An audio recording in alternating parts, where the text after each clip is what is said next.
E essa reviravolta vai se dar porque é em Atenas que pela primeira vez existe uma educação, parece que desinteressada, certo? Dos objetivos mais imediatos e dos fins mais imediatos, né? Dos fins mais palpáveis e visíveis, assim, dos fins mais perceptíveis, certo?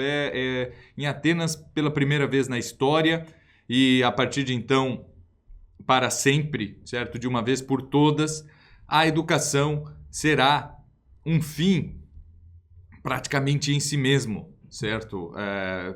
Obviamente não é? Não é um fim em si mesmo, o fim na verdade, a sabedoria, mas essa sabedoria se confunde com a própria atividade educacional, certo? Então, pode-se dizer, sim, que a educação é um fim em si mesmo, a partir de uma realidade que se forma toda em Atenas. Mas a coisa nem sempre foi assim, obviamente, né?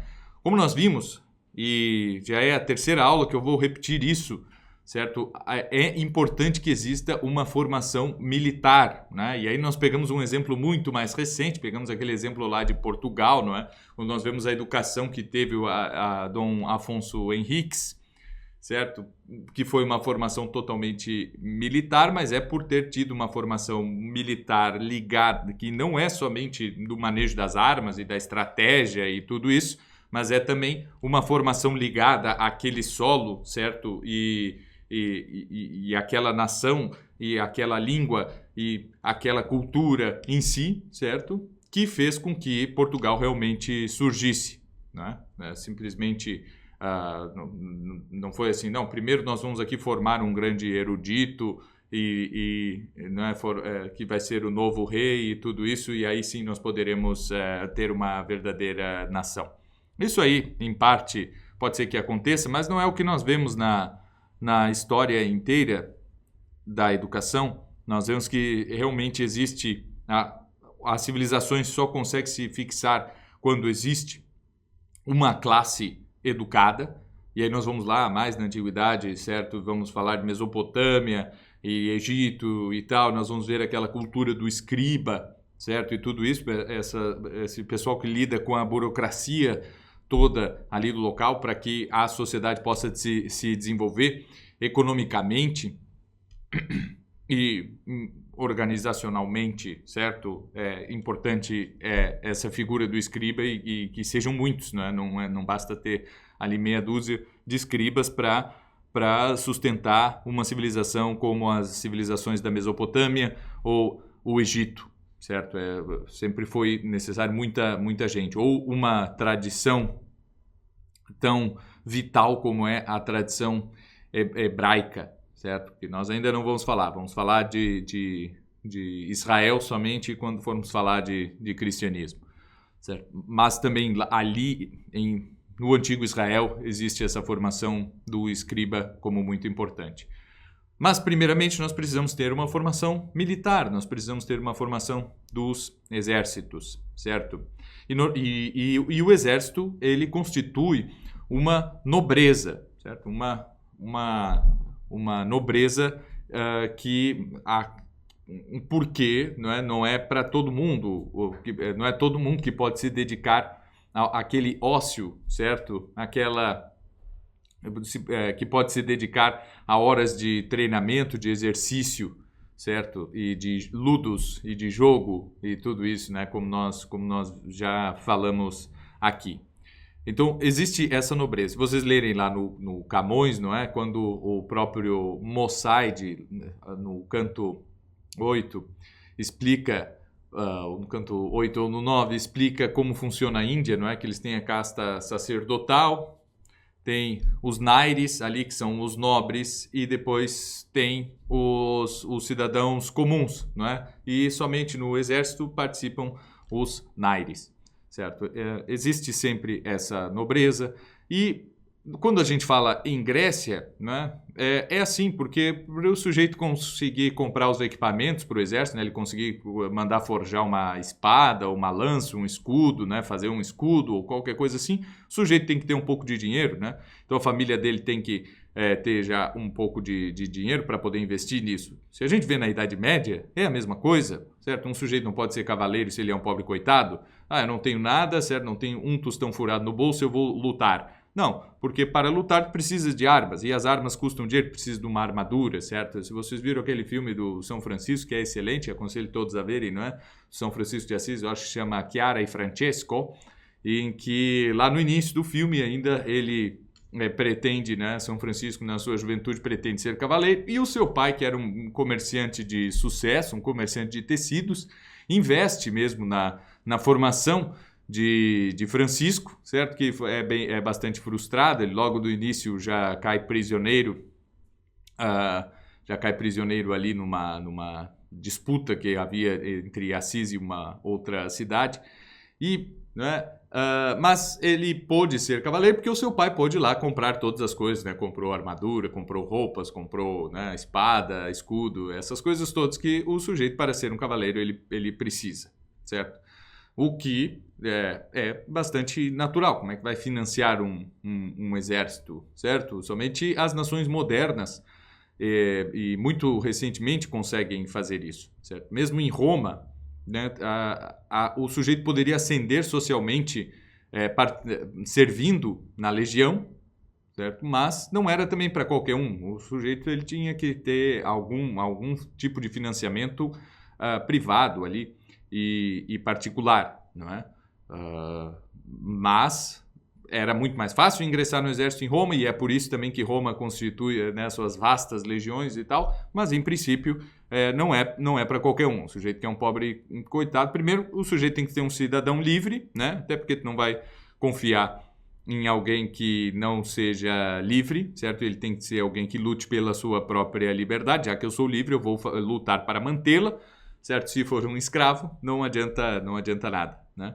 E se nós formos ver assim, não é, essa formação militar, até mesmo aqui no Brasil, quando nós pensamos aí no Exército Brasileiro, logo depois da proclamação da independência no Brasil, e eu falo aqui, não é, principalmente conhecendo um pouco melhor a história do Exército aqui no Rio Grande do Sul, que sempre foi assim um lugar de muita tradição militar. Mas quem eram os oficiais, não é? E quem eram os soldados? Bem, os oficiais eram os donos das fazendas, certo? Os donos das fazendas de gado tinham já muito dinheiro, poderiam investir em armas e equipamentos enfim, né, todos os suprimentos para as campanhas militares, não é? E os soldados eram os seus próprios funcionários. Então, o peão lá que tocava o gado, certo? E que trabalhava na fazenda, em tempos de guerra, ele acabava servindo como soldado, né? E a hierarquia ia mais ou menos era mais ou menos a mesma dentro daquela estância ali, daquela fazenda, não é? Então, o general, o coronel é o dono da fazenda, e depois ele tem os seus imediatos ali, os seus capatazes e tal, que são uma espécie de sargentos ou alguma coisa assim, certo? Ou oficiais de baixa patente, não é? Seus filhos vão ser oficiais de baixa patente, os seus capatazes vão ser soldados, vão ser sargentos e tal, e a peonada toda vai servir como soldado, né? Inclusive aqui na Revolução Farroupilha, por exemplo, prometendo a liberdade, caso fosse implantada a República e os ideais da própria Revolução, todos os escravos daquelas fazendas seriam libertados, né? Então, houve aqui muitos soldados negros, certo? E havia essa alforria também para escravos que se dispusessem a lutar no exército ou qualquer coisa assim, em outros contextos também do Brasil. Mas, em princípio, o sujeito ele tem que lutar pela sua liberdade. Bem, mas vejam, né? O exército ele está condicionado, assim, até que nós tenhamos sistemas super complexos e eficazes, ou melhor, mais eficazes de coleta de impostos e tudo isso não era pensado, né? Não se podia pensar num exército profissionalizado e estatal. É preciso que as pessoas lutem quase que de forma voluntária e lutem porque é uma coisa natural lutar, certo? E só que quem pode lutar não é o sujeito que tem que trabalhar hoje para poder comer amanhã. Não precisa ser gente que tenha disposição de tempo e dinheiro para poder investir na sua própria formação, militar, né? Mas enfim, isso aí acontece em Atenas, voltando agora para Atenas, claro, né? Isso acontece em Atenas, sem sombra de dúvida, né? Não há nenhuma civilização, não há nenhuma organização política, seja ela um vasto império, seja ela uma simples cidade-estado, né? Uma pequena cidade-estado, que não tenha investido em sua proteção, certo? E isso nunca vai acabar em Atenas. Não é uma coisa assim que, não, pronto, agora terminou, né? Ou melhor, vai diminuir bastante depois depois do período, depois de Alexandre o Grande, certo? Em que vai instituir ali de outra forma a segurança mesmo dos povos. Mas, enfim, e depois com Roma, com certeza, né? Mas, em princípio, a formação militar era tão importante como em qualquer outro lugar, né? Mas não levaram as últimas consequências como em Esparta? Sim, né? Realmente não levaram, né? Mas o que acontece ali, né? E esse salto de uma formação mais desinteressada já começa dentro do contexto mesmo de formação militar. A questão é que o sujeito, ele, como nós já vimos, né, ele precisa exercitar. Para estar no exército, ele precisa se exercitar. E aos poucos isso vai se desgrudando, né, do fim último, que é a luta, que é o combate, que é o enfrentamento ali na situação de batalha, né? E vão surgindo realmente esses esportes, né? Tanto de lutas quanto de corrida, de salto e essa coisa toda. Cada vez mais isso aí acontece também em Esparta, isso aí acontece em vários outros lugares, mas em Atenas nós vemos pela primeira vez isso ser um fim já em si mesmo, né? E é óbvio que quem pode participar disso são somente nobres, né? É só gente com dinheiro. Não tem o que fazer. E aos poucos, não é? O esporte se torna realmente um fim em si mesmo, certo? E junto com o esporte, toda um outro aspecto, não é? que nós víamos também que existe no próprio exército, de ter os seus símbolos, né? De ter as suas canções, de ter a memória dos seus soldados cantada e venerada e tudo isso. Isso passa, né? Então, quando antes se cantava a memória de um herói realmente prodigioso nas batalhas, nós temos já em Píndaro, por exemplo, certo poeta Píndaro, já um louvor, né, tão grande quanto aquele dedicado aos heróis, mas dedicado aos atletas, certo? Aos vencedores das Olimpíadas, aos vencedores das competições, certo? Em que louvam as suas formas, as suas belas formas físicas, certo? Que louvam os seus feitos no atletismo e tudo isso, né? Então, nesse mesmo ambiente de competição esportiva, certo? Há também essa parte musical, e que nós vamos chamar de lúdica, certo? Mas tudo, na verdade, é lúdico, é difícil separar uma coisa da outra, porque a própria atividade do exército e depois a própria atividade do esporte, ela é lúdica, sem sombra de dúvidas, né? Então, o que é importante perceber é que em Atenas existe essa reviravolta, certo? Aqui vai se deslocar um pouco a coisa. E, bom, é preciso se preparar para o exército e tudo isso, mas em si mesmo, certo? Cultivar uma boa forma física, não é? Ser capaz de proezas atléticas e tudo isso já é um fim em si mesmo, certo? E aí nós vamos ter aquilo que nós chamamos em grego, né, de kalokagatia, certo? Que é o sujeito ser bom e belo, certo? É claro que o o agathos é como o próprio sujeito nobre se define a si mesmo, não é? Ele não é assim o aristos, que nós já falamos, né, certo? Daí de aristocracia é o melhor. Então, assim, é o melhor, esse é o superlativo daí do agathos. E o sujeito que é bom, né, ele é porque ele é nobre. Mas já em Atenas nós temos pela primeira vez a discussão, certo? Já no teatro e tal, que é a discussão assim, olha, não adianta o sujeito nascer nobre, né? É preciso que ele seja educado e treine e se dedique para se tornar aquilo que ele realmente é, né? A gente nunca teria nunca viu isso em qualquer outra civilização fora de Atenas, certo? Em qualquer outra discussão. Se existiu essa discussão, ela não chegou até nós, mas em Atenas, de Atenas nos vem isso, né? Olha, o sujeito pode ser filho lá do melhor atleta, né? De um homem muito corajoso e tal, cheio de virtudes e tudo isso, né? E que correspondia à sua força física com a sua moral e os seus hábitos e tudo isso, a sua constância e tal. Mas ele realmente, não é, por ser filho dele, ele tem, obviamente, uma predisposição para também ser bom, mas isso não basta, né? Ele precisará ser educado, ele precisará de muito treinamento para se tornar aquilo que ele realmente é. Ser bom e belo, certo? Ser kalos e ser agathos. Ser belo e bom, né?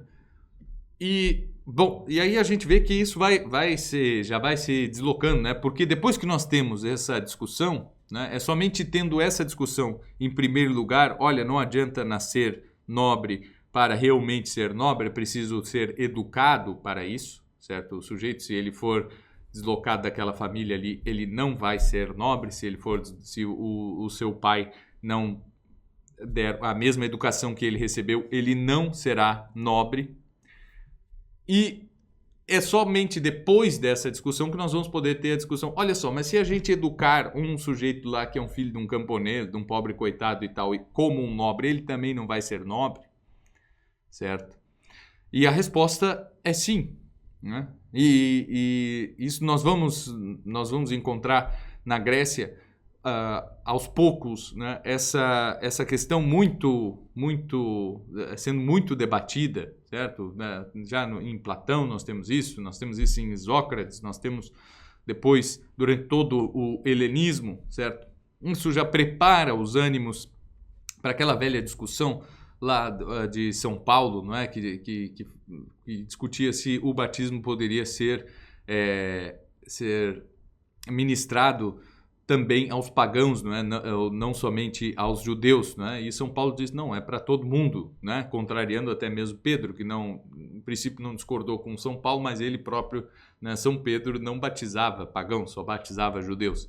E São Paulo diz, né, São Paulo que é muito mais cheio de cultura grega, ele diz, não, é para todo mundo, certo? Ele não justifica a sua posição através da discussão que vem da Grécia já há muitos séculos, mas ele diz, não, o batismo é para todo mundo.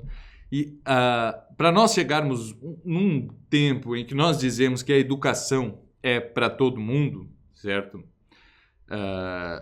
E nós acharmos um absurdo que alguém pense que, não, para o sujeito ser inteligente é necessário que ele tenha sido filho de pais inteligentes e tudo isso, né, como se houvesse uma herança genética que determinasse a capacidade dos indivíduos e tal. Nós achamos isso tudo um absurdo, né? E realmente é. Mas nós só achamos porque, em primeiro lugar, nós estamos no Ocidente. E o Ocidente, ele é grego, não há o que fazer, né? Se tu dizes isso para um chinês, para um indiano, para um japonês e tal, ele não vai concordar muito contigo, certo? Olha, qualquer um pode se tornar um homem muito sábio e tal, dependendo, né? Nós não temos como determinar isso, nós só poderemos dizer isso depois da morte dele, né?